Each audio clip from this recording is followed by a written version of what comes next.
Yes, we Bakit napaka one-sided nito, ma'am? noted po. Dahil ba madami kayo dyan sa kabila at nag-iisa ako dito?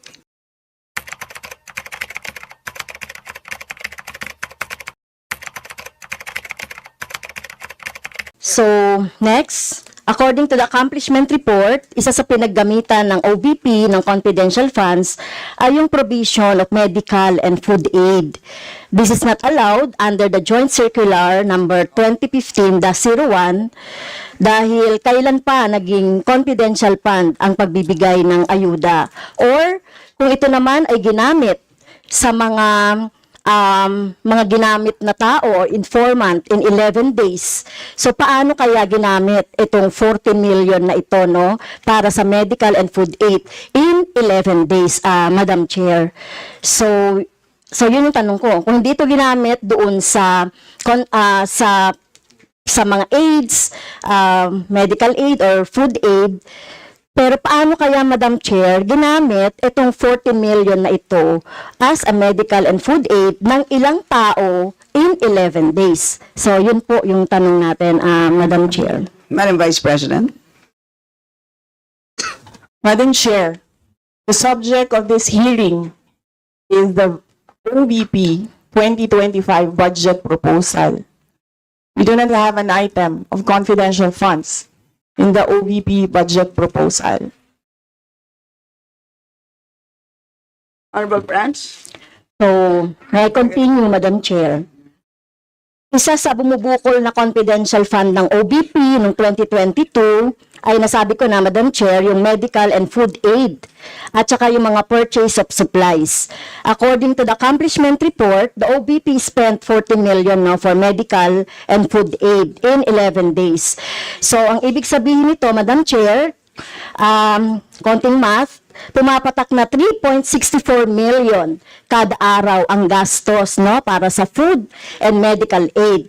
So hindi natin maintindihan, Madam Chair, paano ito ginastos in 11 days, no? 3.64 million kada araw dito sa item na ito.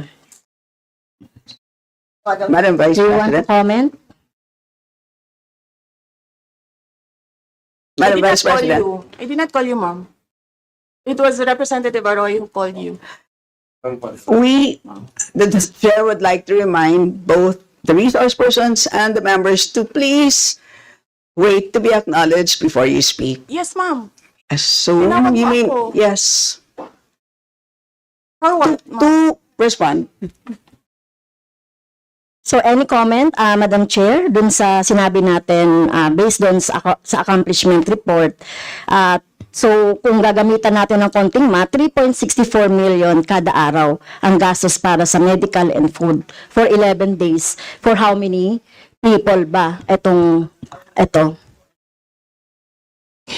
Madam Chair, the topic and the invitation of the House of Representatives to the Office of the Vice President for this hearing is the 2025 budget proposal.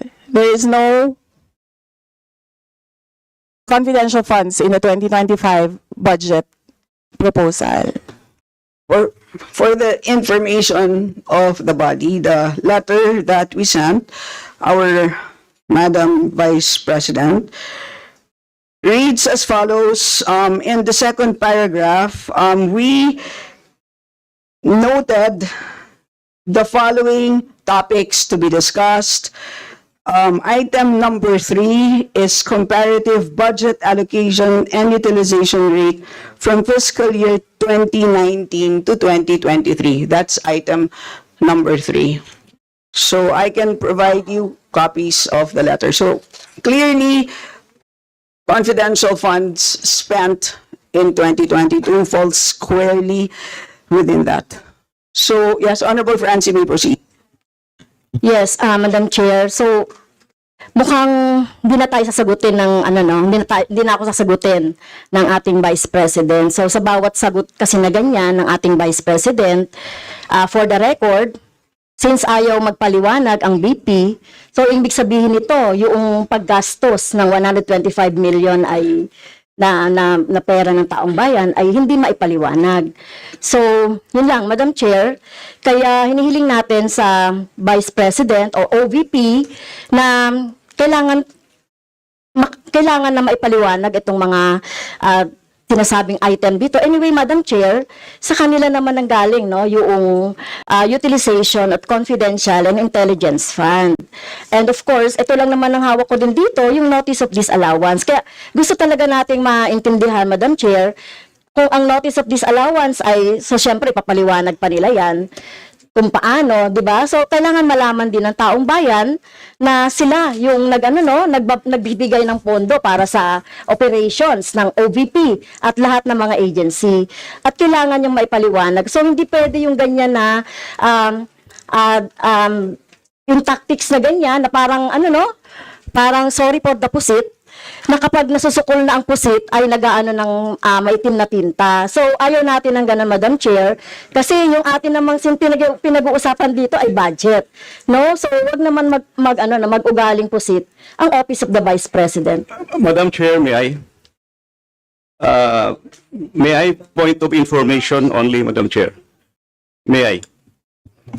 Madam Chair, No, sorry, wait, before you, I'd like to, before we proceed to the next person on the list, I believe that our former President, Gloria Macapagal-Arroyo, would like to interject. Observation made in relation to the point of order, because in the beginning, it was settled that the issue would be the 2025 budget. And in all our hearings, to what I recall, when we want to question something about performance, we question the 2024 budget, not the 2023 budget. What is being questioned now is the 2023 budget, which was discussed very extensively last year. And that is the reason why the House removed the confidential funds. So that issue has already been, to my mind, for purposes of the budget hearing, laid to rest. So that's my observation, Madam Chair. We note that, Madam former President, but of course we know that yung pompondo ng 2023 ay of course pwede pa rin maging continuing appropriation hanggang 2024. So in the same way, 2022 pwede maging continuing pa rin 2023. At alam din po natin, last year pinagdebatihan po natin ng matindi itong 2022 confidential funds, and in fact, we left a homework for the COA. Sinabi natin sa kanila na kailangan nilang tapusin ang audit by November, I believe mid-November of last year. And since then, hindi na natin alam kung ano nangyari. So that's the reason for why tinatalakay natin ito. And it's a big amount of money. I believe we owe it to the people to understand what happened. Of course, tinanggal na natin noong 2024. Gusto natin malaman, tama ba yung ginawa natin? Kasi baka naman nagkamali tayo. So, I think it's worth assessing what we did in 2024 in order to know what to do in 2025. So with that, let's proceed with our next Madam Chair, interpreter. may I? Is this just a point of order? Not a point of order, but We will I'm only, just you may wish want to to be, rejoinder of what you may wish to be, unless it's a point of order, you may wish to be listed. I can put you here, sir. Parliamentary inquiry, Madam Chair. Yes, you may. Parliamentary inquiry. May I ask if the resource person is required to answer a question that is related to a commission on audit notice of disallowance when she already said she's not going to answer. Also, the notice of disallowance is addressed to the Office of the Vice President. And just to make it clear, a notice of disallowance is not a judgment. It is a request. It is an order from the Commission on Audit for the particular office to explain what are the particulars. At saka hindi na yan legislation side. That is already on the accountability side in the budget cycle. So, my parliamentary inquiry, Madam Chair, is that nagsabi na nga siya na hindi siya sasagot and it is related to the COA notice of disallowance. And just to add, sinabi na rin ni former President, it was thoroughly discussed in the previous year. In fact, tinanggal sa budget ng 2024 yung confidential fund. And we know that there's a pending case on that also. To discuss that further might somehow prejudice or be biased whatsoever. So, yun lang po, Madam Chair. All right, salamat. On your inquiry, the only requirement is to provide a direct response on the question. Meaning to say, a response that is directly related to the question. Meaning to say, kung may question at ayaw niyo pong sagutin niyo ng diretsahan na hindi po ako sasagot dun sa tanong. Ang problema po kasi, ang response ay naging hindi related dun sa tanong. Halimbawa, may tanong, ang sagot ay paglalarawan doon sa nagtanong. So, hindi naman yon klaro na hindi yon directly related dun sa tanong. Kaya, yun po, I think it's a reasonable ask. If there's a question, you may or may not answer. You're not compelled. But you just please say, I do not wish to answer. That's it. The next Madam Chair, person on the list. Madam Chair. Madam Chair. Hindi na po tayo matatapos. yan ang sinabi ko sa iyo kanina. Ayaw mo maniwala sa akin eh. Aabot talaga tayo ng bukas dito. Diba? Madam Chair, Is this an inquiry regarding... he said, Yes, and Yes, please, ma'am. I remind also our Yes, ma'am. resource persons to please act in a respectful manner. Pasensya na po, hindi po kasama sa poder ninyo ang pagpa-fire ng presiding officer ng hearing na to. So yes, you may so proceed if po. you allow members of the House of Representatives lines like what you just said, like pusit, bakit mo ako kinocrucify for saying a fact that somebody is convicted of child abuse sitting in the chair? Pusit, and then I cannot fire the presiding chair. So bakit? Yes, Bakit napaka one-sided nito, ma'am? noted po. Dahil ba madami kayo dyan sa kabila at nag-iisa ako dito? We note all your comments, ma'am, and let us now proceed. Thank you, ma'am.